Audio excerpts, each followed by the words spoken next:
dancing fruit put on a show. What sets this book apart from others is a fun educational bonus at the end, making it like 2 books in one.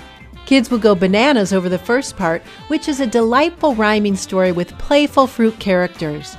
The story touches kids on many levels and helps grow their self-esteem and social skills. At the same time, it subtly sparks their interest in healthy fruit and movement. The book comes in iBook, ebook, paperback, hardcover, and Spanish too.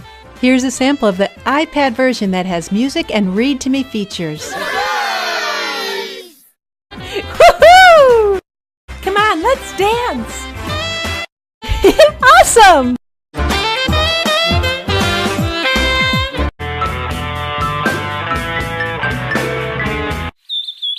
Willie Watermelon, grab the mic. We've barely begun. Come on and join us. You'll have lots of fun. The second half of the book is educational. This is a fun way for kids to see where fruit really comes from. There are a lot of fun facts and interesting observations. Did you know there really are stars in and on fruit? Kids will notice the shapes of stars on top of the tomato, on the bottom of the blueberry, and even inside the apple.